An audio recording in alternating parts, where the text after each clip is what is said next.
मेरी सिप मेरा सवाल।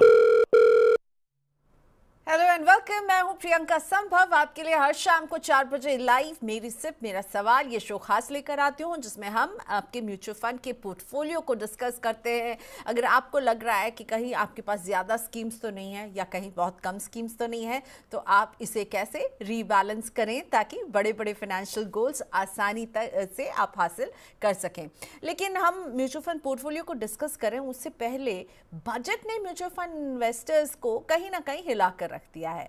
अब म्यूचुअल फंड इन्वेस्टर्स के प्रॉफिट पर टैक्स की देनदारी बढ़ गई है। इक्विटी से जुड़े म्यूचुअल फंड में अगर आप 1 साल से कम समय में एग्जिट कर लेते हैं, यानी यूनिट्स को रिडीम कर लेंगे, तो शॉर्ट टर्म कैपिटल गेन अगर आपको हो रहा तो इस पर टैक्स देना होगा पहले से ज्यादा। पहले आप देते थे 15%, अब आप देंगे 20% टैक्स अपने प्रॉफिट्स पर।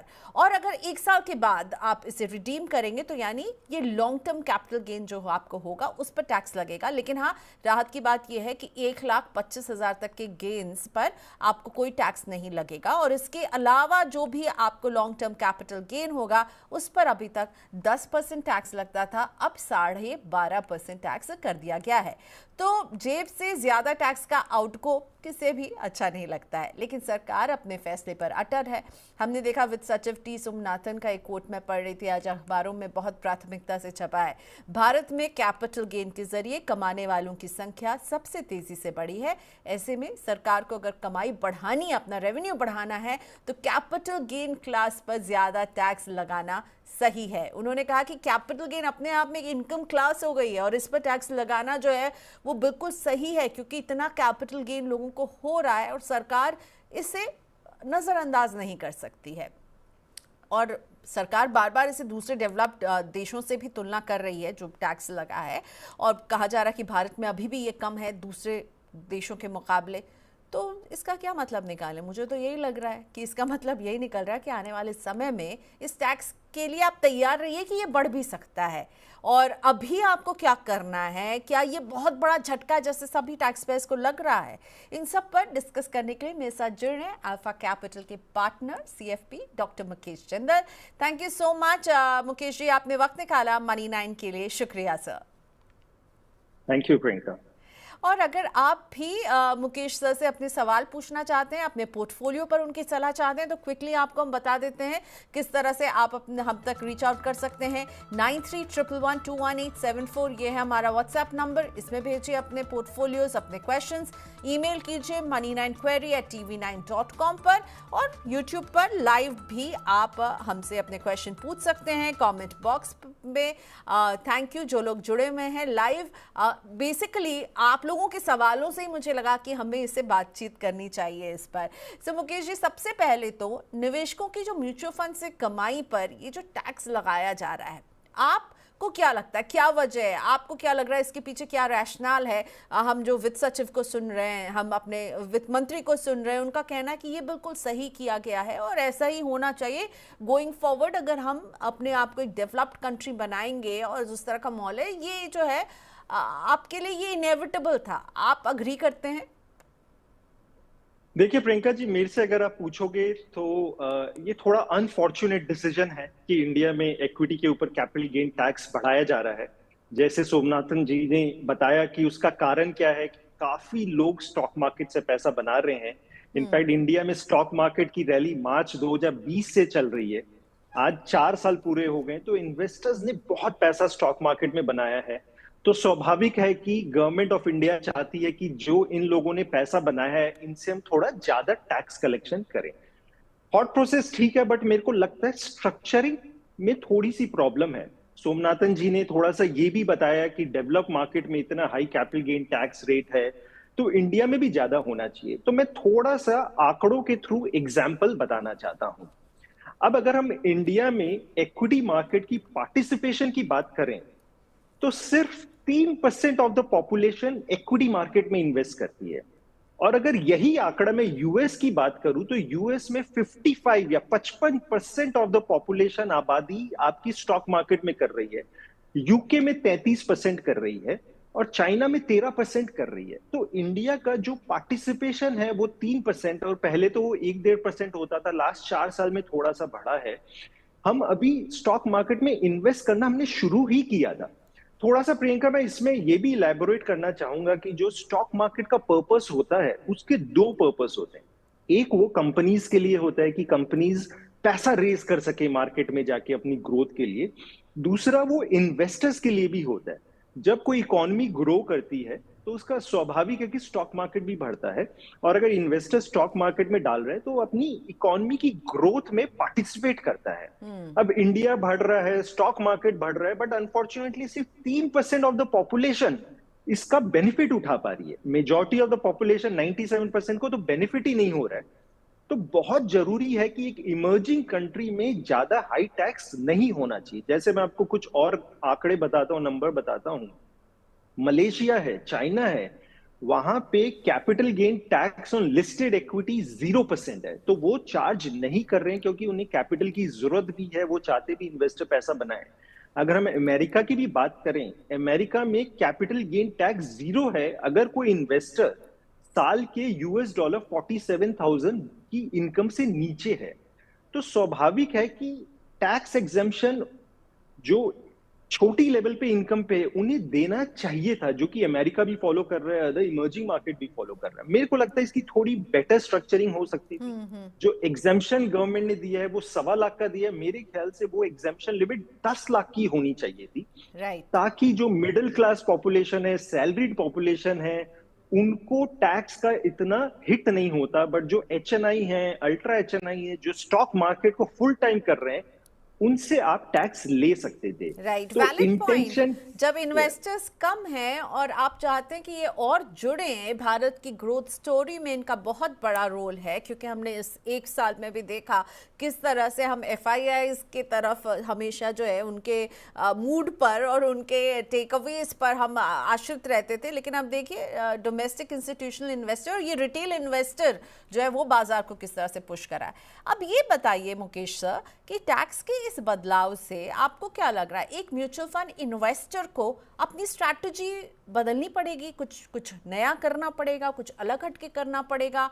आप एक इन्वेस्टर को क्या एडवाइस देंगे? इसको दो हिस्से में बांटते हैं, एक वो जो निवेश करता हुआ चला आ रहा है और एक वो जो नया निवेश करेगा। तो टैक्स के फ्रंट पर इस चेंज से उसके लिए क्या बदला? देखिए प्रियंका जी, टैक्स बढ़ेगा, इन्वेस्टर को थोड़ा ज्यादा टैक्स देना पड़ेगा।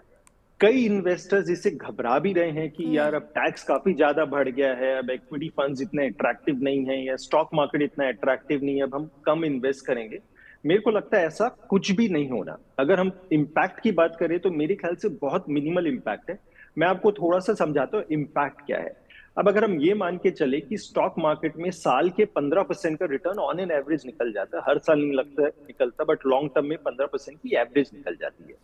तो पहले जो है आप इस पे 10% टैक्स देते थे, तो आपके हाथ में जो आता था रिटर्न वो लगभग 13.5% हाथ में आता था। तो ये आपका लगभग ये आपका जाता था, 1.5% आपकी लीकेज होती थी। अब सरकार बोल रही है कि जी मेरे को आप इसमें से 12.5% का टैक्स दे दीजिए गेन पे।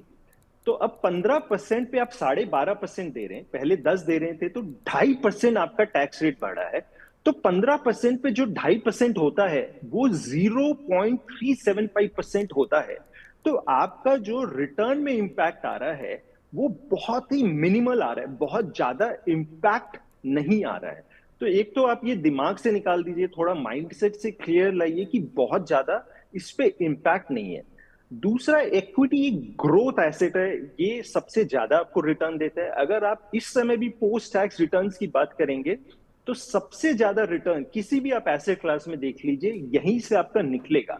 और 0.375% के इंपैक्ट से कोई रीजन नहीं बनता कि आप अपनी स्ट्रैटेजी चेंज कर रहे हैं मैक्रो लेवल पे। आप ये सोचे कि अच्छा मैं स्टॉक मार्केट में एक्सपोजर रिड्यूस करके कुछ और करूंगा, तो मेरे को नहीं लगता कि ये बनता है। तो एक तो ये पार्ट है। दूसरा पार्ट, अच्छा कॉस्ट आपकी बढ़ गई है, 0.375 से इंपैक्ट आया, अब हमें क्या करना चाहिए? तो इन्वेस्टर के पास 3-4 चीजें हैं जो उसे करनी चाहिए। पहली बात तो उसे अपने पैसे को एफिशिएंटली वर्क करना पड़ेगा, उसको अपने पैसे को हार्ड वर्किंग करानी पड़ेगी। बहुत जरूरी है कि वो अपने पोर्टफोलियो को रेगुलरली देखें, अच्छे से देखें, जो अंडर परफॉर्मिंग स्कीम्स हैं उससे वो निकालें, और अच्छी स्कीम्स में डालें, क्योंकि थोड़ी भी अगर वो परफॉर्मेंस में इंप्रूवमेंट हो जाती है तो वो लॉस ऑटोमेटिकली कवर हो जाता है। तो जरूरी है कि वो स्कीम सिलेक्शन पे थोड़ा सा ध्यान दें। दूसरी इंपॉर्टेंट बात ये है कि वो पोर्टफोलियो को अब ज्यादा चर्न ना करें, क्योंकि अब जितना चर्न करोगे आप टैक्स देते रहोगे, और हर साल चर्न करोगे तो आप टैक्स दोगे। जरूरी है कि आप डेफर करें, क्योंकि जितना आप डेफर करोगे आपकी टैक्स लाइबिलिटी कम हो जाती है और आपकी इफेक्टिव टैक्स रेट भी कम हो जाता है। तो पोर्टफोलियो चर्न करने के लिए ना करें, चाहे वो शेयर्स है चाहे म्यूचुअल फंड है। आप कोई चीज उठा रहे हैं तो 5 साल के हिसाब से उठाइए, सोच समझ के उठाइए, तो आपकी टैक्स लाइबिलिटी पे कम इम्पैक्ट पड़ेगा। तीसरी इंपॉर्टेंट सो बात आई ये थिंक है be a long term investor. इसके बाद आप कंप्लीट कीजिए। हाँ, नहीं नहीं, बस यही था कि फंड की कॉस्ट पे भी थोड़ा ध्यान दीजिए। एंड फंड्स मतलब महंगे फंड ना करें, तो कॉस्ट वो थोड़ा सा मैनेज उससे हो जाएगा, तो ओवरऑल रिटर्न पे ज्यादा फर्क नहीं पड़ेगा। Okay fine. सो कुछ हैंडी टिप्स यहाँ पर दिए मुकेश सर ने, आप उसे ज़रूर फॉलो कीजिए। और हमेशा ही आपको जो है ये सोच रखनी होगी कि भाई टैक्स तो अदा करना ही अगर आप कमाएंगे तो। सो यू नो, इसको लेकर के हमें जिस तरह का रिएक्शन मिल रहा है, मैं आपके सामने कुछ रिएक्शन लेकर आती हूँ। संजय मित्तल जी का लाइव क्वेश्चन जो यूट्यूब पर आया है हमारी बातचीत पर, कि अब जो है इन्होंने 10 साल पहले म्यूचुअल फंड में निवेश किया था जब एलटीसीजी नहीं था किसी भी तरह का म्यूचुअल फंड में, और एवरेज रिटर्न 12% का था, और अब 12.5 हो गया है। तो फिर मेरा तो वो कह रहे हैं कि मेरे लिए तो ये बहुत ही अनसर्टेनिटी का सामना करना पड़ रहा है और अचानक से मेरे ऊपर टैक्स भी बढ़ रहा है।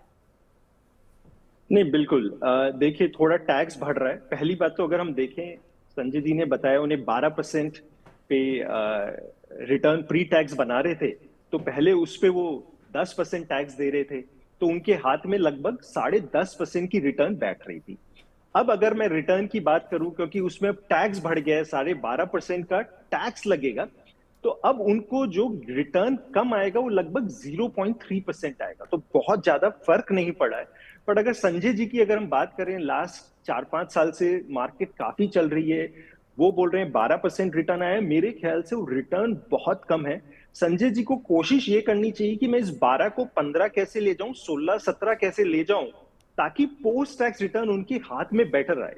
तो संजय जी अब ये मत घबराइए कि टैक्स थोड़ा ज्यादा लग रहा है। देखिए टैक्स हमेशा प्रॉफिट के ऊपर लग रहा है। अब आपने 10 साल में अच्छा खासा प्रॉफिट बनाया है, तो थोड़ा सा सरकार आपसे सपोर्ट मांग रही है कि थोड़ा टैक्स ज्यादा दे दीजिए, तो टैक्स तो लगेगा ही, उसमें कोई वो प्रॉब्लम नहीं है। बट मेरे ख्याल से संजय जी कोशिश ये करिए कि अब टैक्स तो हमारे कंट्रोल में नहीं है, जो चीज कंट्रोल में रिटर्न उसे हम कैसे बेटर करें। ओके, सो वो जो टैक्स का बिटर पिल है वो तो हमें लेना होगा, पर मुकेश सर कह रहे हैं कि उसको कैसे आप स्वीटन कर सकते हैं, उसकी कोशिश आपको जारी रखनी है। सुनील आर्या जी का क्वेश्चन मेरे पिछले शो में आया था, अब इन्होंने भी रिटर्न का जिक्र किया है। हाँ, इन्होंने कहा म्यूचुअल फंड से औसतन हमें 12% का लगभग रिटर्न मिलता है और सरकार हमसे लॉन्ग टर्म कैपिटल गेन 12.5 ले रही है, तो फिर हमारी बचत तो 0.5% का मुनाफा हो रहा है। इन्हें आप क्या समझाना चाहेंगे? आपके कैलकुलेशन के हिसाब से आपको जो मुनाफा इससे ज्यादा 0.5, तो मतलब ये तो लिटरली उन्होंने कैलकुलेट किया है, राइट? करेक्ट करेक्ट, 0.5 तो बहुत वो किया है लगभग। देखिए अगर मैं स्टॉक मार्केट की बात करूं लास्ट 10 साल में, या सिंस अगर सेंसेक्स की भी बात करूं, 1979 में स्टार्ट हुआ था एट 100, आज वो 81,000 पे है। सेंसेक्स ने पर एनम रिटर्न 16-17% दिया है सिंस इंसेप्शन। तो पहली बात तो मेरे को लगता है कि अगर इन्वेस्टर कम बना रहा है, 12% बना रहा है, तो काफी कम है, उसे वो रिटर्न इंप्रूव करना चाहिए। 12% पे जैसे मैंने आपको बोला, समझाया कि पहले अगर आप 10% दे रहे थे तो आपको जो टैक्स देना पड़ रहा था लगभग 1.2 देना पड़ रहा था। अब क्योंकि आप उस पर 12.5% देंगे, आप पे इम्पैक्ट सिर्फ 0.3% का है। मेरे को नहीं लगता कि ये बहुत ज्यादा इम्पैक्ट है, एंड क्योंकि आप काफी ग्रोथ पे भी बैठे हुए हैं तो इतना फर्क पड़ना चाहिए। मेरा सुझाव यही होगा, थोड़े से फंड सिलेक्शन बेटर करिए, थोड़ा सा आप एफिशिएंटली मैनेज करिए, थोड़ा सा रिस्क ज्यादा लीजिए, क्वालिटी रिस्क लीजिए, तो रिटर्न आपको कंपनसेट कर देगा। ओके, और मेरे से मेरा सवाल ज्यादा देखिए, क्योंकि मुकेश जी जैसे एक्सपर्ट्स आपको एडवाइस करते हैं कि आपको क्या करने की जरूरत है। शायन पॉल जी भी नाराज हैं इसी से। शायन पॉल कह रहे हैं सरकार लॉन्ग टर्म कैपिटल गेन पर टैक्स बढ़ा रही है और इस फैसले के बाद आपको नहीं लगता है कि म्यूचुअल फंड में लोग निवेश करना छोड़ देंगे? तो हाँ जी, मेरे को ये बताइए कहाँ इन्वेस्ट करेंगे आप? है ना। हमारे पास तो ऑप्शंस भी देखने पड़ेंगे। इस समय आप कहाँ डालेंगे? बैंक एफडी में डालेंगे, आपको 7.5 भी मिल रहे हैं, तो पोस्ट टैक्स आपको 5 मिलेगा। प्रॉपर्टी में भी उन्होंने टैक्स बढ़ाया है। Residential property on an average 9% देती है। गोल्ड भी आपको 9-10% रिटर्न दे रहा होता है। और टैक्स तो हर जगह है। सिर्फ पीपीएफ के अलावा शायद ही कोई ऐसा इंस्ट्रूमेंट है जहां पे टैक्स नहीं लग रहा हो। पीपीएफ भी 7% देता है। तो हमें देखना ये पड़ेगा, रिलेटिव व्यू बनाना पड़ेगा कि क्या हमारे पास ऑल्टरनेटिव है। बट मैं ये भी कहना चाहूंगा प्रियंका जी कि आप इस टैक्स कंपनसेशन के चलते गलत रिस्क ना लें। आप कई बार इन्वेस्टर गलती कर बैठता है कि अच्छा अब काफी ज्यादा मेरे को टैक्स लग रहा है, मेरे को रिटर्न बहुत ज्यादा कमाना पड़ेगा, और वो गलत प्रोडक्ट्स में डाल देता है, लिवरेज करके डाल देता है, या काफी ज्यादा स्मॉल माइक्रो कैप में भी डाल देता है, जिसकी वजह से उसको लॉन्ग टर्म में वो स्ट्रैटेजी गलत भी हो सकती है। तो इन्वेस्टर को जरूरी है कि वो रिस्पॉन्सिबल इन्वेस्टिंग करें और आप एसेट एलोकेशन पे फोकस करें। अगर आपके पास 100 रुपए है, 100 में से अगर आप पहले 30 रुपए इक्विटी में डाल रहे थे, 70 एफडी वगैरह में डाल रहे थे, तो देखिए कि वहां पे क्या आप कुछ चेंज कर सकते हैं। क्या आप इक्विटी एलोकेशन बढ़ा के 30 का 40 कर सकते हैं? क्या आप थोड़ी सी फाइनेंशियल प्लानिंग कर सकते हैं कि जो पैसा आपको 5 साल के लिए नहीं चाहिए, आने वाले 10 साल में नहीं चाहिए, आप उसको इक्विटी में बढ़ा लें। क्योंकि अगर आप एसेट एलोकेशन भी थोड़ा सा चेंज करेंगे, अपने पोर्टफोलियो का मिक्स भी चेंज करेंगे, तो वो इजीली कंपनसेट हो जाएगा। तो मेरे ख्याल से ये जो नया टैक्स रूल आया, इन्वेस्टर अपने स्लेट लेके बैठे, प्लानिंग लेके बैठे, व्हाइट पेपर लेके बैठे, देखे कि मैक्रो लेवल पे वो क्या चेंज करें, स्कीम्स लेवल पे क्या चेंज करें। इससे मेरे को लगता है कि वो बेटर मैनेज कर पाएंगे। ओके चलिए, तो अपने पैसे को बेहतर मैनेज करना जो है वो आपको सीखना होगा।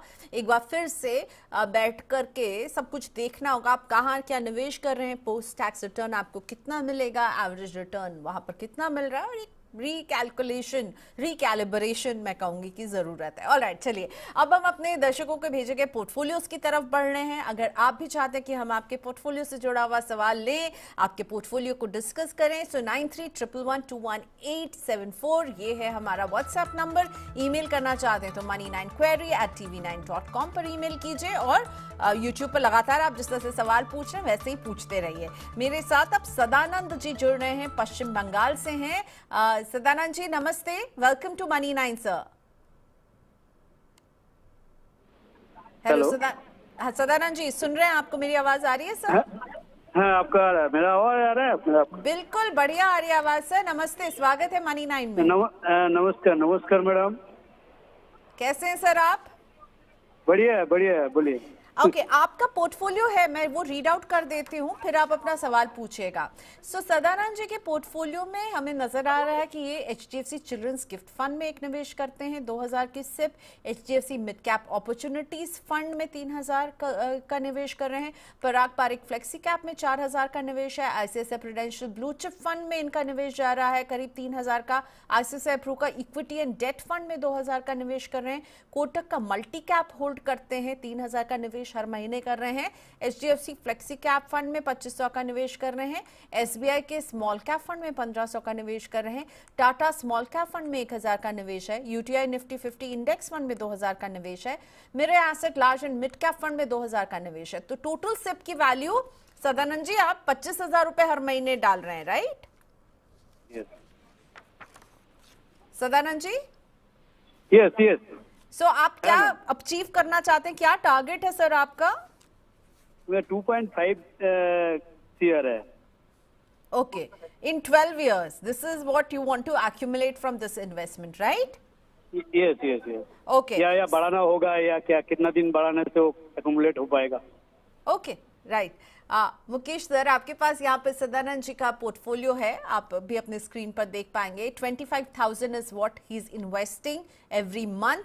2.5 करोड़ इकट्ठा करना चाहते हैं 12 years में।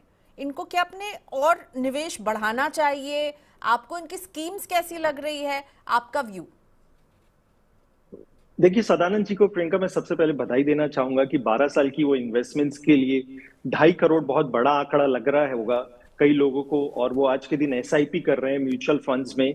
तो अच्छी बात यह है कि उन्होंने इंस्ट्रूमेंट अच्छा सेलेक्ट किया है, और मेरे ख्याल से इन्वेस्ट करेंगे तो गोल अचीव हो जाएगा। हमने इस पे थोड़ी कैलकुलेशन करके देखी तो हमें लगता है कि 25,000 से ये 2.5 करोड़ का गोल पूरा नहीं होगा। इन्हें थोड़ी सी एसआईपी अमाउंट बढ़ानी पड़ेगी, या तो इनके पास दो ऑप्शन है, या तो वो इस समय 7,000 से अपनी एसआईपी बढ़ा लेते हैं तो 12 साल बाद ये कॉर्पस 2.5 करोड़ का हो जाता है। दूसरा, अगर ये इस समय 7,000 से नहीं बढ़ा सकते हैं तो ये भी कर सकते हैं कि स्टेप अप एसआईपी कर सकते हैं। स्टेप अप एसआईपी में होता ये है कि आप हर साल या जब भी आपके पास इनकम बढ़ती है, सरप्लस आने लगते हैं, तो आप एसआईपी अमाउंट धीरे धीरे बढ़ाते रहिए, तो उससे भी आपका गोल पूरा हो जाएगा। तो मेरे को लगता है कि 2.5 करोड़ बहुत बड़ा आंकड़ा नहीं है, और 12 साल में आप कंटिन्यूअसली अगर इक्विटी फंड्स में इन्वेस्ट करेंगे तो ये गोल पूरा हो जाएगा।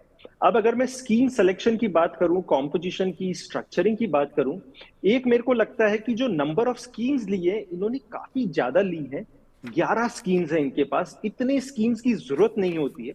और मेरा कॉमन एडवाइस ये होता है, ज्यादा स्कीम्स होने से वो स्कैटर हो जाता है, और जितना आप स्कैटर करेंगे आपका रिटर्न एवरेज हो जाएगा।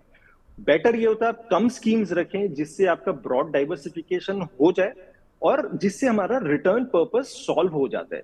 एग्जाम्पल के तौर पे इन्होंने एचडीएफसी की 3 स्कीम सेलेक्ट की हुई है, जैसे HDFC children gift fund, HDFC mid cap, HDFC flexi cap.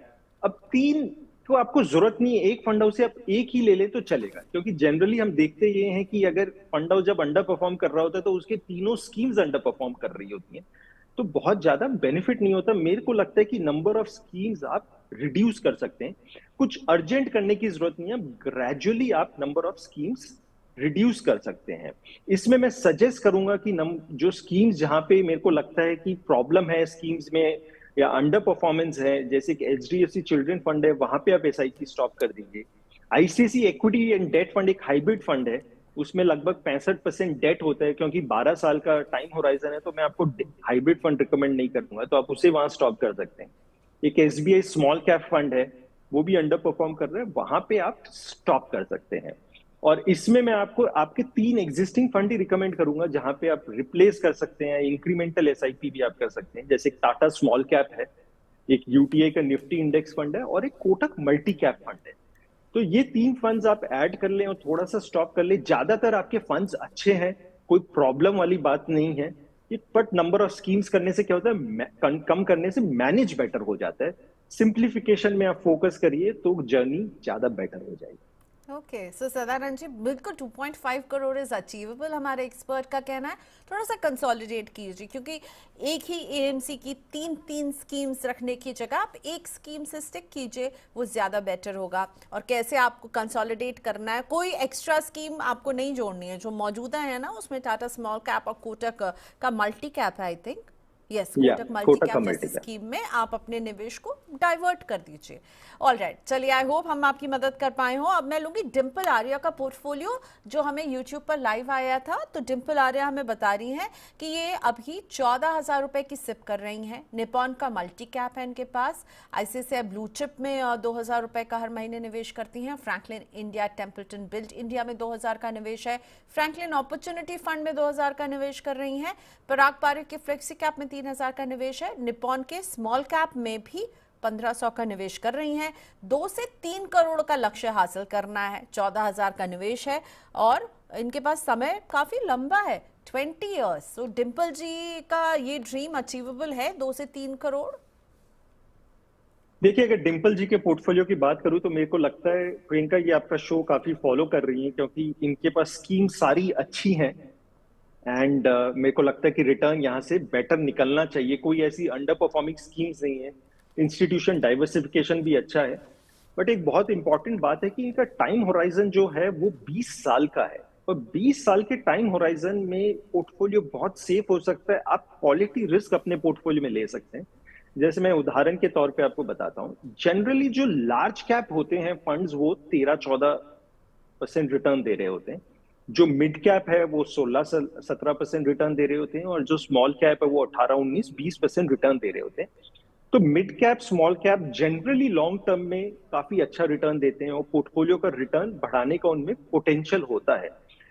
क्योंकि टाइम होराइजन 20 साल है, मेरे को लगता है कि इनको अपना पोर्टफोलियो मिड कैप और स्मॉल कैप में 40 से 50% कर लेना चाहिए। इनफैक्ट 50% तक ये वहां पे जा सकते हैं, क्योंकि अगर अभी मैं देखूं तो इनका पोर्टफोलियो काफी लार्ज कैप हेवी है। ज्यादातर फंड्स इनके लार्ज कैप में है, क्योंकि इनके पास जो मल्टी कैप फंड है या फ्लेक्सी कैप फंड भी है, उनमें भी 60-70% वो लार्ज कैप है। तो अगर हम इनका ब्रेकअप निकालेंगे पोर्टफोलियो का लार्ज मिड स्मॉल में, तो मेरे हिसाब से 60-70% लार्ज होना चाहिए, थोड़ा मिड होगा, थोड़ा स्मॉल होगा। मेरे को लगता है कि 50% मिड एंड स्मॉल में ये ले जा सकते हैं। एंड ये इमीडिएट ना करें, ग्रेजुअली एक जर्नी या पोर्टफोलियो में चेंजेस करें, क्योंकि मिड स्मॉल में अच्छी खासी रैली आई है। बट सिंस आप एसआईपी के थ्रू भी कर रहे हो, तो मिड एंड स्मॉल काफी आप धीरे धीरे ऐड कर सकते हैं, क्योंकि वो सेफ हो जाते हैं। थोड़ा सा इनको मैं mid and small cap fund recommend करूंगा जो ये ऐड कर सकते हैं। जैसे निप्पॉन का ग्रोथ फंड है मिड कैप कैटेगरी में, मोतीलाल का मिड कैप फंड है मिड कैप कैटेगरी में, स्मॉल कैप में बंधन का स्मॉल कैप फंड है, ये ऐड कर सकते हैं। तो मेरे को लगता है कि overall weighted average portfolio return ये 17-18% भी टारगेट कर सकती है। ओके, चलिए अब हम अपने नेक्स्ट कॉलर से बात करने वाले हैं। किशोर तावरे जी हमारे साथ फोन लाइन पर हैं। Hello Kishore ji, welcome to money 9। किस शहर से जुड़े हुए हैं आप सर? हेलो मैम, मैं पुणे से हूँ, पुणे से बोल रहा हूँ। पुणे से बोल रहे हैं, ठीक है। आपकी आवाज थोड़ी सी क्लियर नहीं मिल रही है, तो मैं आपका पोर्टफोलियो एक बार रीड आउट कर देती हूँ, राइट? या आप खुद बताएंगे अपने पोर्टफोलियो के बारे में? हाँ, हम बताएंगे, अब चाहिए तो पूछिए ना। क्या आपने अभी निवेश किया नहीं, आप शुरू करना चाहते हैं और आपने कुछ आइडेंटिफाई किया, राइट? राइट सर, मेरा निवेश अभी बाकी गोल्ड में या लैंड में वगैरह है। और बहुत पहले मैं स्टॉक्स में इन्वेस्ट करता था, लेकिन बीच में मतलब 8-10 साल का गैप है, तो अभी फिर से शुरू करना चाहता हूँ, लेकिन इतना टाइम नहीं है, तो हम म्यूचुअल फंड के साथ जाना चाहेंगे।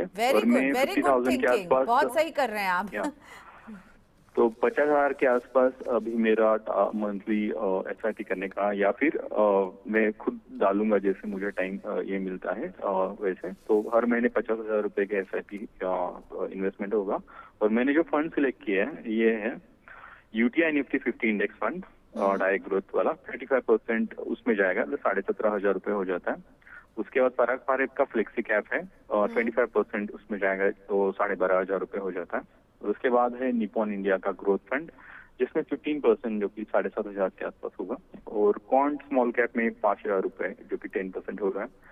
और उसके बाद इडलवाइज का बिजनेस साइकिल फंड जो अभी लॉन्च हुआ है, मतलब मैंने उसको एनएफएम में किया है। और मुझे उनका प्रेजेंटेशन और जो उनके सीईओ है राधिका गुप्ता, उनका इंटरव्यू वगैरह देखा था, और जो भी फंड का डिटेल्स तो काफी अच्छा लगा। सेक्टरल थीमेटिक है, लेकिन लार्ज मिड कैप क्योंकि 250 स्टॉक्स में ही वो करेंगे, और मोमेंटम की स्ट्रेटेजी वगैरह वो काफी अच्छा लगा वो टोटल प्रेजेंटेशन। राइट। इनफैक्ट उनका मैनेजमेंट हमारे साथ भी था, राधिका गुप्ता की टीम से। आपके शो पे ही पहले देखा था, बाद में हमने थोड़ा रिसर्च कर लिया ऑनलाइन। और ओके, सो किशोर जी, मुझे बहुत अच्छा लग रहा है, आप काफी रिसर्च करते हैं, और आपने जो डिविजन भी किया है ना, बहुत अच्छे से किया। चलिए हम मुकेश सर को भी अपने इस कॉन्वर्सेशन में जोड़ते हैं। मुकेश सर, आप किशोर जी की बात आई एम श्योर सुन रहे होंगे। अभी इन्होंने निवेश शुरू नहीं किया है, 50,000 रुपए का ये निवेश करेंगे। और देखिए डिविजन फैबुलस, हाँ, कि 35% जो है वो एक इंडेक्स फंड में डालेंगे भाई, 25% कह रहे हैं मैं फ्लेक्सी कैप में ले जाऊंगा, 15% मैं मिड कैप में ले जाऊंगा, 10% मैं स्मॉल कैप में ले जाऊंगा, और ईडलवाइज का बिजनेस साइकिल फंड। इसके मैनेजमेंट से हमने बात की, और फिर किशोर जी ने ऐसा नहीं किया कि बस मैनेजमेंट की बात सुनी, खुद जाकर के उनके प्रेजेंटेशन को देखा है। कैसा लग रहा है आपको? मुझे तो किशोर जी बहुत इन्फॉर्म्ड इन्वेस्टर भी लग रहे हैं। नहीं प्रियंका, बिल्कुल किशोर जी की बातें सुन के, उनके रिकमेंडेशंस देख के, वो जो पोर्टफोलियो बनाने की सोच रहे हैं, आई थिंक काफी इन्होंने रिसर्च किया है। और हम सबको उनसे सीखना चाहिए, बाकी इन्वेस्टर्स भी उनसे सीख सकते हैं कि रादर देन जस्ट आंख बंद करके इन्वेस्ट करें, या कोई अगर एडवाइस दे रहा है यूट्यूब में या कहीं आ रहा है, सिर्फ वैसे ना करें। इन्फॉर्म्ड डिसीजन लेना, प्रेजेंटेशन देना, क्योंकि it's a hard and money. At the end of the day ये पैसा काफी मेहनत से लोगों ने कमाया है। तो जिस तरीके से किशोर जी ने प्लानिंग रिसर्च की है, तो काफी अच्छा लगता है। क्योंकि इस समय थोड़ा सा रिसर्च अगर इन्वेस्टर कर ले स्कीम सिलेक्शन में, तो आगे जाके सरप्राइजेस कम हो जाते हैं, पेन कम हो जाता है। तो अगर मैं इनके पोर्टफोलियो स्ट्रक्चरिंग की बात करूं, तो इन्होंने काफी अच्छा स्ट्रक्चरिंग की है। लो कॉस्ट इंडेक्स फंड भी लिया है निफ्टी 50, पराग पारेख फ्लेक्सी का एक अच्छा फंड है, निप्पॉन ग्रोथ फंड, कॉन स्मॉल कैप भी बढ़िया फंड है। एडलवाइज बिजनेस साइकिल में इस समय रिकमेंड नहीं करूंगा। उसके 2-3 कारण है। एक तो ये न्यू फंड ऑफर है, इनका ट्रैक रिकॉर्ड का पता नहीं। दूसरा, एडलवाइज की फंड मैनेजमेंट टीम बहुत बढ़िया मुझे नहीं लगती। 2 राधिका गुप्ता फ्रेंड है, बहुत लॉन्ग टाइम से जानता हूं मैं उनको, बट मेरे को लगता है कि परफॉर्मेंस वाइज, एडलवाइज की परफॉर्मेंस बहुत बेहतरीन नहीं है। और क्योंकि बिजनेस साइकिल कई बार फंड हाउसेज भी स्ट्रैटेजीज ला रहे होते हैं, उनका ट्रैक रिकॉर्ड नहीं है, तो एनएफओज आप अवॉइड कर सकते हैं। एंड एडलवाइज की जगह मैं आपको दो और सजेशन दूंगा, किशोर जी, आप थोड़ा सा उन पे रिसर्च करिए। एक एचडीएफसी का large and mid cap fund है। इस समय एचडीएफसी की जो टीम है वो इंडिया में वन ऑफ द बेस्ट है। नवनीत मोहनत उनके सीईओ हैं, चिराग सेतलवाद सीआईओ हैं। चिराग जो है वो मिड स्मॉल कैप के इंडिया में one of the best experts हैं, और गोपाल हैं, तो काफी अच्छी उनकी टीम है, आप उसे कंसिडर कर सकते हैं। कोटक का मल्टी कैप भी कर सकते हैं, जहां पे नीलेश हर्षा उपाध्याय की टीम है, काफी कंसिस्टेंटली वो परफॉर्म कर रहे हैं। बाकी परफेक्ट है, कुछ करने की आपको जरूरत नहीं है, आप इसे लॉन्ग टर्म करते रहिए तो रिटर्न बेहतरीन निकलेगी। और ऐसा किशोर जी आपको थोड़ा सा होमवर्क भी दे दिया यहाँ पर, हाँ सर ने, मुकेश जी ने कहा कि थोड़ा सा आप जो है ना वो बिजनेस साइकिल फंड की जगह you should always go and read out about HDFC large and mid cap और कोटक मल्टी कैप, शायद वो आपके पूरे ओवरऑल पोर्टफोलियो में ज्यादा सूटेबल हों, तो प्लीज उनके बारे में पढ़िए। पर अदरवाइज इसके अलावा बहुत ही अच्छे तरीके से आपने सिलेक्शन किया है, बहुत अच्छे तरीके से डिविजन किया है। Best of luck for your investment journey and thank you हम पर विश्वास करने के लिए और हमसे बात करने के लिए। चलिए अब मैं लेकर आती हूँ पवनीश जी का एक सवाल। पवनीश गुप्ता ने ये सवाल हमें यूट्यूब पर पिछले हफ्ते भेजा था और उस दिन मैं ये शो में शामिल नहीं कर पाई थी। तो पवनीश पूछ रहे हैं, इनके पास है पराग पारेख का flexi cap, HDFC balance advantage fund, quant का मिड कैप है और ICICI large and mid cap है। इन फंड्स में 40 लाख का एक मुश्त निवेश करना चाहते हैं, क्या ये फंड सही रहेंगे? सो इन्होंने जो जो शॉर्ट लिस्ट किया है मैं वो एक बार क्या रीड आउट करूं आपके लिए, वैसे आप सामने भी देख पाएंगे। Do you want me to read it out for you again? Parag Parekh का फ्लेक्सी कैप, एचडीएफसी का balance advantage fund, quant mid cap, ICICI large and mid cap. Mukesh sir, देखिए, अगर इनके फंड सिलेक्शन की मैं बात करूं तो ज्यादातर फंड सिलेक्शन इनके अच्छे हैं, एंड इसमें मैं दो तीन बातें हाईलाइट करना चाहूंगा। एक तो इन्होंने क्वांट के फंड को आइडेंटिफाई किया है। क्वांट के बारे में अभी थोड़े दिन पहले क्वांट न्यूज में था कि वहां पे इनसाइडर ट्रेडिंग हुई है और सेबी उस पर इंक्वायरी कर रहा है। इनसाइडर ट्रेडिंग होता है कि कोई एम्प्लॉय कंपनी का इंफॉर्मेशन, उसे इनसाइडर इंफॉर्मेशन मिल जाती है और फंड खरीदे कोई स्टॉक, उससे पहले वो अपना पैसा या किसी और को वो इंफॉर्मेशन पास कर दे, जिससे उनको फायदा हुआ है। हम एक्सपेक्ट कर रहे हैं अगले 1-2 क्वार्टर में इसकी रिपोर्ट आएगी, बट जब तक रिपोर्ट नहीं आती है, सेबी उसको क्वांट को ग्रीन चिट नहीं देता है, मेरा सजेशन ये होगा कि क्वांट को आप नया पोर्टफोलियो में ऐड ना करें। अगर आपके पास है ऑलरेडी क्वांट के फंड तो घबराइए मत, आप बेचिए भी मत। जो संदीप टंडन वहां के सीआईओ हैं, जो सीईओ हैं, वो काफी अच्छे हैं, उनका ट्रैक रिकॉर्ड अच्छा है। अगर आपके पोर्टफोलियो में है तो आप होल्ड करिए, बट नया आप अवॉइड कर सकते हैं, क्योंकि अगर कहीं प्रॉब्लम चल रही है तो हम उसमें ना करें, क्योंकि जब भी कोई प्रॉब्लम आइडेंटिफाई होती है तो इंक्रीमेंटल फ्लोज जो होते हैं वो स्टॉप हो जाते हैं, और फ्लोज कम होने की वजह से परफॉर्मेंस में प्रॉब्लम आती है। तो क्वांट एक फंड है जो वो स्टॉप कर सकते हैं। दूसरा, मैं देख रहा था इनके पास एक स्मॉल कैप फंड नहीं है। इन्होंने डाइवर्सिफाई किया है, but small cap fund long term में अच्छा रिटर्न देता है, 18, 19, 20% रिटर्न निकलने की उम्मीद होती है। तो इनमें से अगर देखें, इनके पास कुछ अच्छे शॉर्टलिस्ट भी हैं, जैसे आईसीआईसीआई का large and mid cap fund है, पराग पारेख फ्लेक्सी कैप फंड है। मैं इनको सजेशन दूंगा कि ये 2-3 फंड और कंसिडर करें।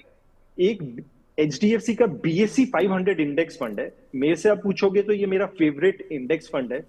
इन्वेस्टर्स को कोई और फंड लगाने की दिमाग जरूरत होती नहीं है, क्योंकि इसमें पूरा ब्रॉड मार्केट कवर हो जाता है, 500 स्टॉक्स इसमें कवर हो जाता है और 70% लार्ज कैप होता है, और ये लो कॉस्ट इंडेक्स फंड है, तो आप ये कंसिडर कर सकते हैं। एक मिड कैप में आप निप्पॉन ग्रोथ फंड कंसिडर कर सकते हैं क्वांट मिड कैप की जगह, और बंधन का स्मॉल कैप फंड भी आप कंसिडर कर सकते हैं। बंधन की टीम इस समय काफी स्ट्रांग चल रही है, उन्होंने रिस्ट्रक्चरिंग भी की है, परफॉर्मेंस भी अच्छी आ रही है। तो ये थोड़ा सा करेंगे तो मेरे ख्याल से इनका पोर्टफोलियो अच्छा बन जाएगा। चलिए अब आप कुछ लाइव क्वेश्चन YouTube से लेते हैं, और क्योंकि अभी भी हम बात करते एक लमसम इन्वेस्टमेंट के बारे में हमारे निवेशक जानना चाह रहे थे। अब सुदाम जादव जी का क्वेश्चन YouTube पर लाइव आया है, ज़्यादा डिटेल्स नहीं है, पर उन्होंने ये कहा है कि वो 3 लाख रुपए का निवेश करना चाहते हैं 2 साल के लिए, तो इसके लिए किस तरह का फंड इन्हें लेना चाहिए, क्योंकि टाइम होराइजन बहुत कम है और बाजार जिस तरह से अभी हम बाजार का मूवमेंट देख रहे हैं इस समय, क्या आप सजेस्ट करेंगे मुकेश सर एक लमसम इन्वेस्टमेंट कोई जो करना चाहे सुदाम जी जैसे? देखिए, बहुत ही ट्रिकी क्वेश्चन है एंड क्योंकि 2 साल के लिए आपको मार्केट में पैसा डालना है और इक्विटी महंगा है। जनरली जब मार्केट महंगी होती है, अदरवाइज भी रिकमेंडेड टाइम होराइजन इक्विटी का 5 साल होता है एंड तो 2 साल में वो फिट नहीं हो पाता है। बट 2 साल में हम ये भी नहीं चाहते कल को मार्केट ग्रो करे तो अपॉर्चुनिटी मिस भी हो, तो बड़ा डर लगा रहता है। तो इनके लिए मेरा सुझाव ये होगा कि थोड़ा सा कम इक्विटी पार्टिसिपेशन वाला फंड लें, पर ले जरूर। अब मेरे को इनका टैक्स स्लैब नहीं पता, क्योंकि टैक्स स्लैब पता होता तो बेटर हम प्ले कर सकते थे। अगर ये हाई टैक्स में है तो 50% ये एसबीआई के आर्बिट्राज अपॉर्चुनिटी में डाल सकते हैं, एक ये ऑप्शन ले ले। और अगर ये लो टैक्स स्लैब में है तो एसबीआई के आर्बिट्राज की जगह ये कोटक के मनी मार्केट फंड में डाल सकते हैं, जो कि डेट इंस्ट्रूमेंट है। दोनों इंस्ट्रूमेंट में आपको इसमें कोई इक्विटी एक्सपोजर नहीं होता है।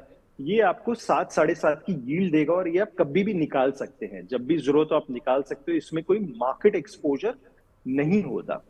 अब जो बैलेंस 50% है उसके लिए मैं इनको इक्विटी सेविंग्स फंड रिकमेंड करूंगा, जहां पे 20-25% इक्विटी होता है एंड यहाँ पे आप एचडीएफसी का इक्विटी सेविंग्स फंड ले सकते हैं, जिससे इनको थोड़ा मार्केट में एक्सपोजर मिल जाए।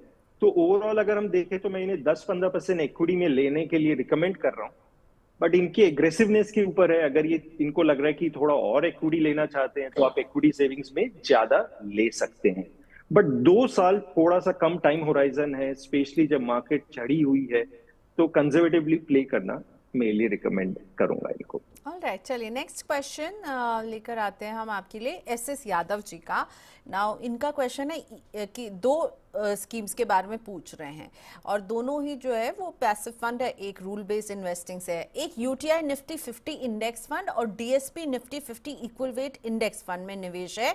क्या ये फंड निवेश के लिए सही हैं? So I am not very clear इन्होंने ऑलरेडी निवेश कर दिया या नहीं, पर हाँ ये कंपैरिजन चाह रहे हैं कि भाई एक यूटीआई निफ्टी 50 इंडेक्स फंड ले लें या फिर ये डीएसपी का equal weight Nifty 50 equal weight.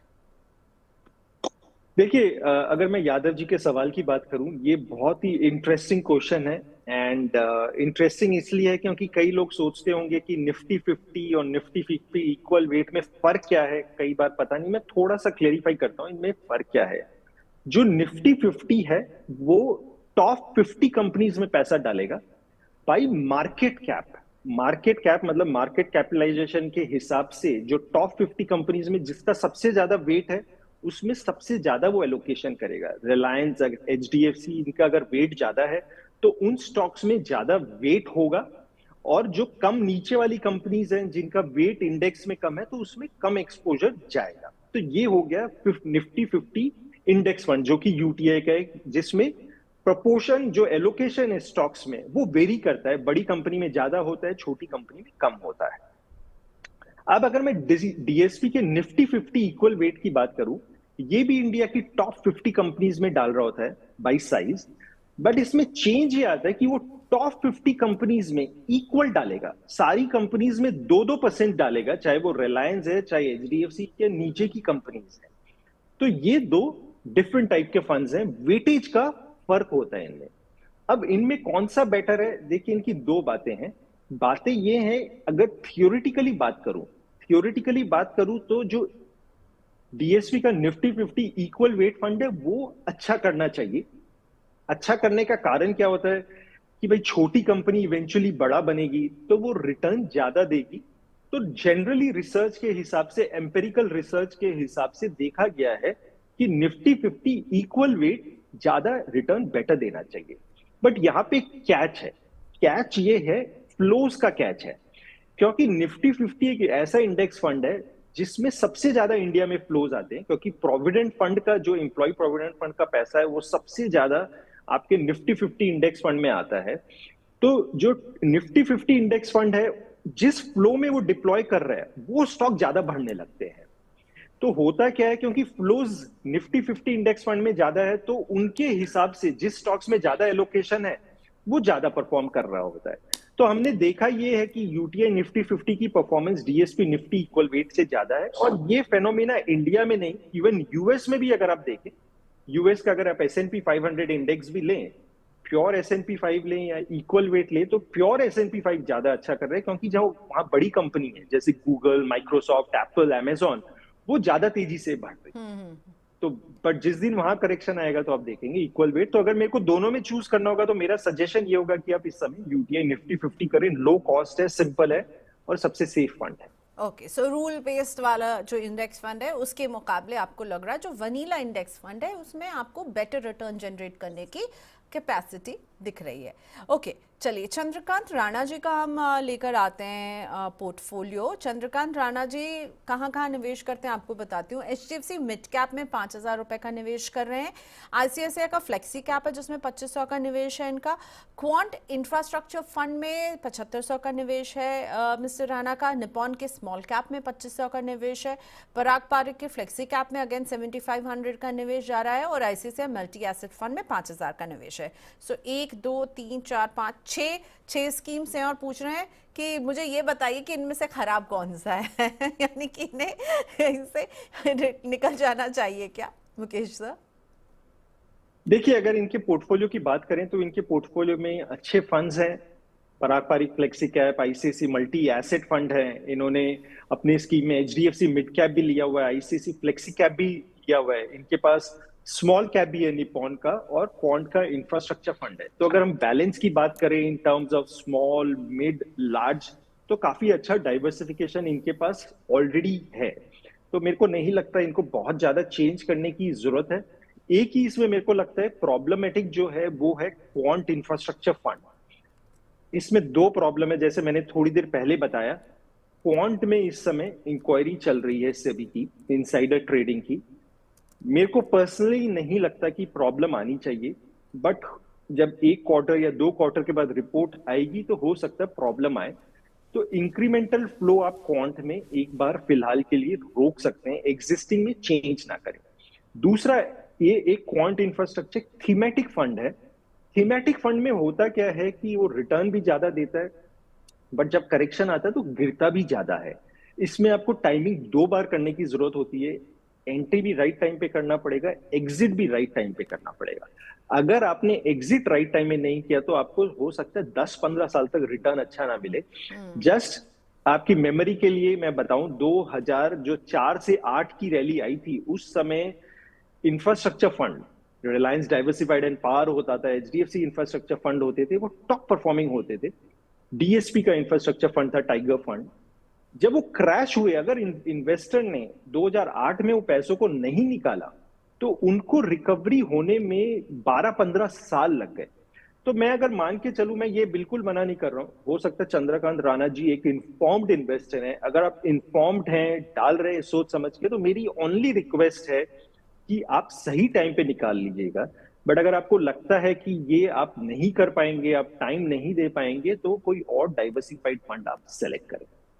Okay, चलिए ओवरऑल पोर्टफोलियो में सब कुछ ठीक लग रहा है। Thumbs up from Mukesh sir, except कि क्वांट इंफ्रास्ट्रक्चर थोड़ा सा इसको रीलुक करने की ज़रूरत है। एक तो थीमैटिक सेक्टोरल फंड है जिस AMC का है, उस पर अभी जो है एक तरह से जांच भी चल रही है। So that's the only thing जो हम आपको कहेंगे कि वो उसको रीलुक कीजिएगा, पर अदरवाइज सारी स्कीम्स बहुत ही अच्छी आपने सिलेक्ट की है।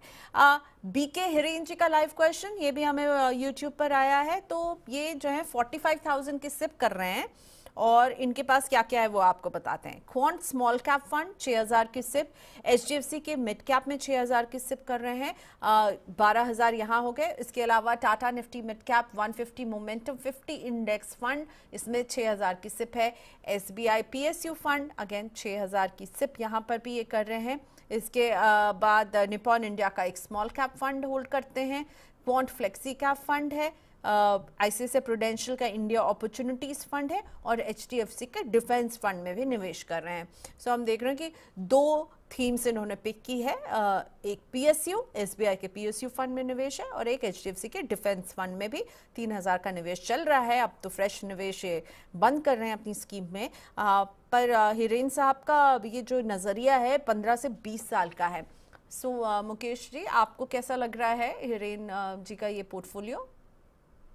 देखिए प्रियंका जी, मैं हिरेन के बारे में ज्यादा नहीं जानता हूं, बट अगर इनके पोर्टफोलियो की बात करूं तो मेरे को लगता है ये काफी एग्रेसिव पोर्टफोलियो है। और अगर इन्होंने सोच समझ के रिस्क लिया, अगर रिस्क लेवल की बात करें तो पोर्टफोलियो में रिस्क काफी ज्यादा है। अगर इन्होंने इन्फॉर्म्ड रिस्क लिया है, सोच समझ के लिए कि हाँ ये ड्रॉप भी ज्यादा हो सकता है, तब तो ठीक है। बट अगर इनको ये रिस्क नहीं पता तो मेरे को लगता है कि इनको थोड़े पोर्टफोलियो में चेंजेस की जरूरत है।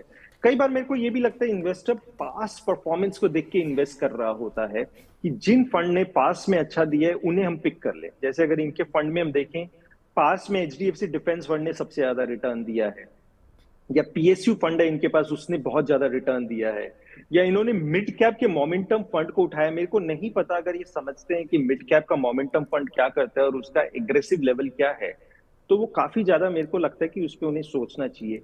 क्वांट का इन्होंने 2 फंड उठाए, क्योंकि क्वांट के टॉप परफॉर्मिंग दोनों फंड्स हैं। तो मेरे दिमाग में मेरे को एक सेंस ये आ रहा है कि इन्होंने पास्ट परफॉर्मेंस देखते हुए फंड्स उठा लिए हैं। अगर ऐसा है तो मैं इनको सजेस्ट करूंगा कि रिविजिट करें।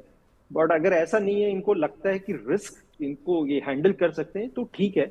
बट पर्सनली मेरे को लगता है कि जो इनके थीम बेस्ड हैं उनको थोड़ा सा हम कम कर सकते हैं, पोर्टफोलियो के रिस्क को मेलो डाउन कर सकते हैं। क्योंकि जहां तक हम रैली की बात करें, मार्केट ऑलरेडी काफी रैली पे चल रही है।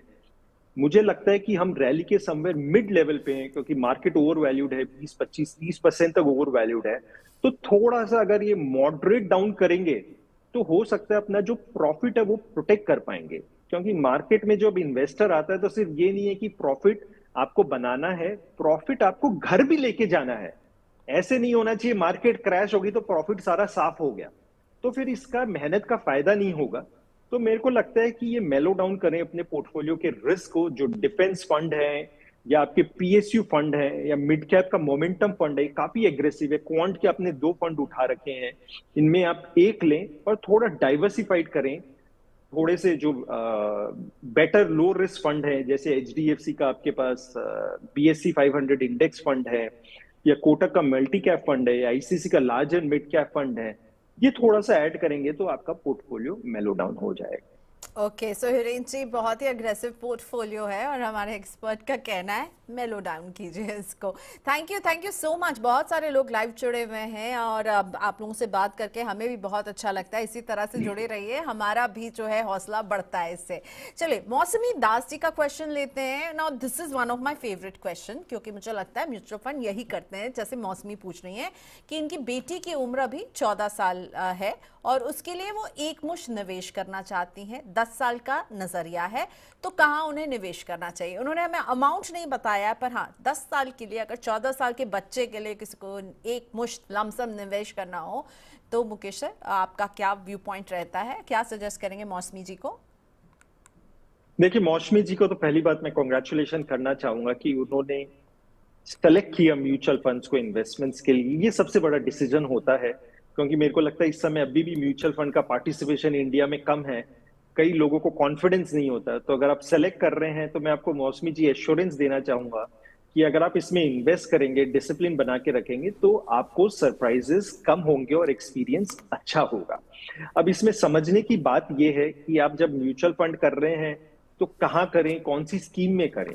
एक इसमें बहुत इंपॉर्टेंट बात होती है टाइम होराइजन की, क्योंकि आपका टाइम होराइजन 10 साल है तो आप रिस्क ज्यादा ले सकते हैं। आप इक्विटी फंड में कर सकते हैं। कई बार इन्वेस्टर्स को लगता है कि इक्विटी फंड रिस्की होता है और वो गलत उसकी लेबलिंग हो जाती है। मेरे को नहीं लगता है कि इक्विटी फंड हमेशा रिस्की रहता है। हाँ, वो शॉर्ट टर्म में रिस्की रहता है, हो सकता है एक साल में 50% भी क्रैश कर जाए, बट अगर आप लॉन्ग टर्म में कर रहे हैं तो उसका रिस्क काफी कम हो जाता है। अगर मैं एक आपके साथ डेटा शेयर करूं, निफ्टी 50 का आप कोई भी 7 ईयर पीरियड उठा लीजिए, जब से वो आया है 1994 से आया है, वो कोई भी 7 ईयर पीरियड उठा लीजिए, मिनिमम रिटर्न इन्वेस्टर्स को जो मिला है इज अराउंड 7% पर एनम। तो अगर किसी का टाइम होराइजन 7 to 10 ईयर्स है तो वो एफडी से भी सिमिलर रिटर्न देने लगता है और काफी सेफ हो जाता है। तो मैं आपको कॉन्ग्रेचुलेट करना चाहूंगा, म्यूचुअल फंड्स में आप कर रहे हैं। अब यहाँ पे जो स्कीम्स मैं आपको रिकमेंड करूंगा, बहुत ज्यादा रिकमेंड नहीं करूंगा, सिर्फ 3 स्कीम्स रिकमेंड करूंगा। 50% ऑफ द पोर्टफोलियो आप लमसम डाल दें एचडीएफसी के बीएससी 500 इंडेक्स फंड में, ये एक लो कॉस्ट इंडेक्स फंड है और इसमें होता क्या है कि टॉप 500 कंपनीज की इंडेक्स में सिलेक्शन होती है। जो बड़ी कंपनी उनमें वेटेज ज्यादा होता है, जिसकी वजह से लार्ज कैप का एलोकेशन लगभग 70% रहता है, मिड कैप का 20% रहता है और स्मॉल कैप का 10% रहता है। तो ये सेफ रहेगा। मैं लमसम 50% आपको इसलिए भी करा रहा हूं क्योंकि अभी बुलिश है हम और यहां से रैली आनी चाहिए। जो बैलेंस 50% है उसको मैं आपको दो फंड रिकमेंड करूंगा। एक आप निपॉन इंडिया का ग्रोथ फंड ले लें जो कि एक मिड कैप फंड है, उसमें 25% डाल दें, और एक बंधन का स्मॉल कैप फंड है उसमें 25% डाल दें। बट इसमें मैं ये भी रिकमेंड करूंगा लमसम ना डालें। लमसम इसलिए नहीं डालें क्योंकि मिड कैप स्मॉल कैप काफी चढ़े हुए हैं। दूसरा हो सकता है बीच में मार्केट वोलेटिलिटी आए, गिरे, मौका मिले, तो आप सिस्टमैटिक ट्रांसफर के थ्रू डालें। तो इसमें होता क्या है कि आप पहले पैसा इन फंड के हाउस के डेट में डालेंगे और फिर वहां से आप इक्विटी में उन्हें इंस्ट्रक्शन दे देंगे, शिफ्ट कर दीजिए। आप 6 महीने में इंस्ट्रक्शन दे सकते हैं। अगर आपको लगता है सिस्टमैटिक ट्रांसफर कॉम्प्लिकेट हो रहा है तो आप पैसे को 6 महीने की एसआईपी के थ्रू भी डिप्लॉय कर सकते हैं। तो मान के चलिए आपके पास 10 लाख है, 5 लाख करना है तो आप उसे 6 महीने में स्कैटर कर दीजिए। तो ये अगर कर लेंगे तो रिटर्न अच्छा निकलना चाहिए। ठीक है। और आपको करना कहाँ है? एक इंडेक्स फंड आपको बताया है मुकेश जी ने, एक निपॉन इंडिया का ग्रोथ फंड और एक बंधन का स्मॉल कैप फंड आपने बताया है।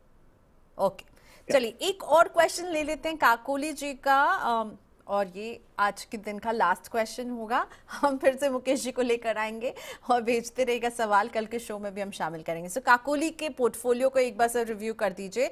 इनके पास है क्वांट का स्मॉल कैप जिसमें 1000 का निवेश कर रही हैं काकोली, निपॉन के स्मॉल कैप में 2000 का निवेश कर रही हैं, निपॉन का मल्टी कैप 1000 का निवेश, मोतीलाल ओसवाल का मिड कैप 1000 रुपए का निवेश, पराग पारिक के फ्लेक्सी कैप में 1500 का निवेश, ICICI prudential blue chip fund में 1000 का निवेश कर रही हैं। इसके अलावा एचडीएफसी के मिड कैप अपॉर्चुनिटीज फंड में 3000 का निवेश, क्वांट के स्मॉल कैप फंड में 1000 का निवेश है। कैसा लग रहा है आपको काकोली सिंह जी का ये पोर्टफोलियो? देखिए, अगर काकोली जी का पोर्टफोलियो की बात करें तो इन्होंने स्कीम्स अच्छी ली है, इसमें कोई दो राय नहीं है। एंड मेरे को ये भी लगता है ये आपका शो काफी देख रही है प्रियंका जी, क्योंकि जो स्कीम सिलेक्शंस हैं वो रिकमेंडेड स्कीम से हैं, तो मेरे को ये नहीं लगता कि इनको बहुत ज्यादा चेंजेस की जरूरत है। बस काकोली जी का मेरा रिकमेंडेशन यही होगा कि जो आपका एग्जिस्टिंग पोर्टफोलियो है वो आप एटलीस्ट 5 साल के लिए रखें और एसआईपी करते रहें। बीच में वोलेटिलिटी आती है, मार्केट गिरती है, तो पैनिक मत करिएगा। स्कीम सिलेक्शन से ज्यादा इंपॉर्टेंट है कि आप इन्वेस्ट करते रहें, होल्ड करके रखें। अच्छी बात ये आपने स्कीम्स अच्छी सेलेक्ट की हैं, mid cap, small cap, large cap में डाइवर्सिफिकेशन अच्छा किया है, टाइम होराइजन लंबा है, तो मिड कैप, स्मॉल कैप काफी सेफ हो जाते हैं। एक इनके पास जो वॉचलिस्ट फंड है वो क्वांट का फंड है क्योंकि इंक्वायरी चल रही है, बट अदरवाइज आप उसे बेचे नहीं, होल्ड करिए क्योंकि उनके सीआईओ अच्छे हैं संदीप टंडन जी, और बाकी जितने भी फंड हैं वो परफेक्ट हैं, कुछ करने की जरूरत नहीं। ऑलराइट, चलिए इसी के साथ आज के शो को वाइंड अप करते हैं, पर बहुत सारे लोगों के सवाल छूट रहे हैं, हम उन्हें कल के शो में लेकर आएंगे। मुकेश जी, शुक्रिया आपका, आज आपने वक्त निकाला। Thank you Priyanka ji, thanks a lot. So Mukesh से आज हम आपके पोर्टफोलियो को डिस्कस कर रहे थे, रिव्यू करवा रहे थे, लेकिन मंडे टू थर्सडे हर दिन शाम को 4 से 5 हमारे साथ एक्सपर्ट रहता है। सो मैं रिक्वेस्ट करना चाहूँगी चंदन गिरी, मोहन महाजन, साथ में अमित जी को कि मैं आपका क्वेश्चन जो टीपीआर के हैंडल से आ रहा था कल के शो में ज़रूर लेकर आऊँगी। आज के लिए हम रियली सॉरी, हम जितने सवाल ले सकते थे उतने ले पाए हैं, आज इतना ही वक्त था हमारे पास। कल मुलाकात होती है, आपके सवालों को हम कल शामिल करेंगे। चंदन जी, आपका तो मैंने ले लिया, आपकी वाइफ का पोर्टफोलियो आपने भेजा है तो हम उसे कल लेकर आएंगे शायद। नहीं, सॉरी, चंद्रकांत जी की वाइफ का पोर्टफोलियो कल लेकर आएंगे। चंदन जी, आपका पोर्टफोलियो भी कल लेकर आएंगे। आज हमारे शो में जुड़ने के लिए थैंक यू सो मच। आज के लिए इतना ही, मुझे इजाजत दीजिए, बाय बाय।